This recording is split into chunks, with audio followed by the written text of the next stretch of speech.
Well, hello there, love. Got your cuppa. Fancy a Werther's original.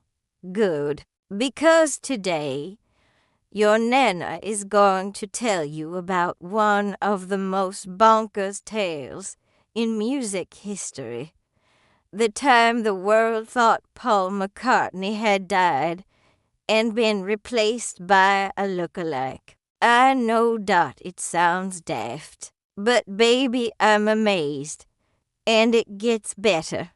Now, I love the Beatles. Everyone did. In the 60s.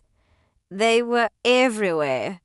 On the telly, the radio, back in the USSR. Your cousin Carol's pillowcase. But in 1969, a rumor started that our lovely Paul had popped his clogs in a car crash, and the other Beatles covered it up.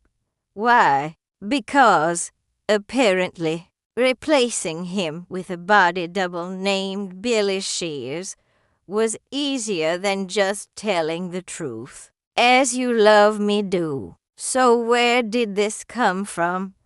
A student radio station in America, of all places. Someone rang in and said, "Oi, if you play Revolution 9 backwards, it says Paul is dead." Well, that was it. The rumor spread like here, there, and everywhere.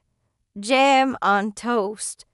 People started analyzing everything, album covers, lyrics, even their hairstyles. Suddenly, Paul wasn't just a bassist.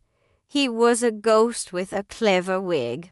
Take Sergeant Pepper's Lonely Hearts Club Band, for example. That album is riddled with so-called clues. Paul's wearing a different outfit. He's holding a cor anglais instead of a trumpet. Scandalous. And the flowers on the front supposedly spell out Paul and look like a grave. Honestly, if that's all it takes to declare someone dead, your Aunt Sheila's garden is a crime scene. Abbey Road. The piece de resistance of this bonkers buffet. They said the cover was a funeral procession. John in white as the preacher. Ringo in black as the undertaker. George in denim as, well, the gravedigger, I suppose. And Paul, barefoot, out of step, and holding a cigarette in the wrong hand. Apparently being barefoot equals dead. By that logic, every toddler at the beach is a goner. Then there's the backwards messages. Fans spun records like Possessed DJs. Turn Me On, Dead Man. I Buried Paul. Your casserole's in the oven. Well, not that one, but might as well. Most of it just sounds like garbled soup, but people swore they heard secrets. I once played Cliff Richard backwards. All I got was indigestion. So who was this replacement? A Canadian policeman named William Shears Campbell, allegedly. They say he won a Paul lookalike contest and just stepped in. Imagine the job ad.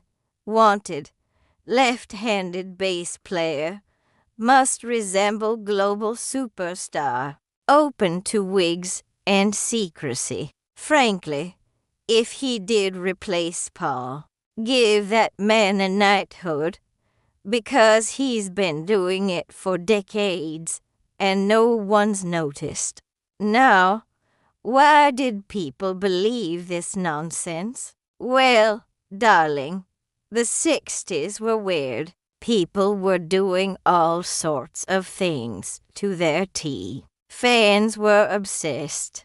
They wanted deeper meanings in everything. Music, fashion, baked beans. And let's be honest, the Beatles did love a bit of mystery. They weren't helping.